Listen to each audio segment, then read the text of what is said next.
Nananawagan ng tulong ang isang lola sa Cavite na mistulang nabubulok na ang mukha dahil sa cancer. Para bigyan ng mukha ang balita, Mobile Journal, Yeda Pascual. Mistulang nabubulok na ang mukha ng isang senior citizen sa Naay, Cavite dahil sa cancer. Heto si Nanay Nena Liga, 2 taon na ang nakalilipas. Heto na siya ngayon. Halos hindi na makilala matapos wasakin ng cancer ang kanyang muka. Sumakit lang po yung ulo niya, tapos sinisipon po siya, tapos may time po na nilalagnat siya. Nakapagpa-check up po kami sa mga iba't ibang doktor dito. Ang sabi lang daw po antibiotic lang daw po kasi may sinus. Pero walang epekto ang mga ininom na antibiotic ni Nanay Nena noon hanggang sa lumala pa ang sitwasyon. Kinakain na po yung mukha niya.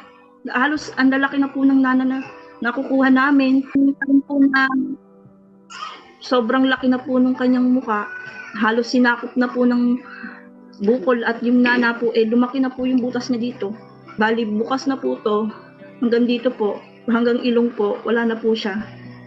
Sumailalim na si Nanay Nena sa CT scan, doon na-discover na may bukol na pala sa kanyang ilong. Nang i-biopsy, Stage 4 squamous cell carcinoma ang diagnosis, na nangangain nga raw ng balat hanggang laman. Kung hindi ito magamot, mabilis itong kakalat. Ang masaklap pa, kahapon lang nalaman din ni Nanay Nena na may chronic kidney disease na siya dahil sa madalas na pag-inom ng pain reliever.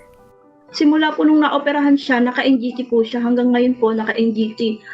Minsan po may time na sumusuka po siya dahil po sa bumababa daw po yung sodium. Dati po nakakaupo po siya ng ayos. Kaya niya po sarili niya iupo. Ngayon hindi na po, nakahiga na lang po talaga siya. Sumailalim na sa 3 session ng chemotherapy at radiation si Nanay Nena. Pero hindi kinaya ng kanyang katawan at nagkomatose siya ng 2 araw. Nang magising, pumirma na lang ng waiver ang kanyang pamilya para ilabas siya sa ospital.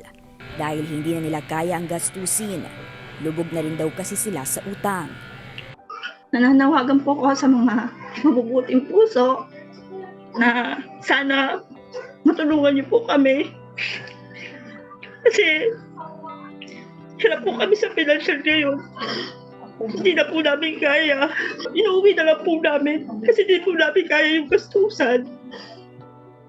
Kaya sana po sa mga may mabubuting puso, tulungan niyo po kami kahit po sa gamutan at po sa mga laboratory po.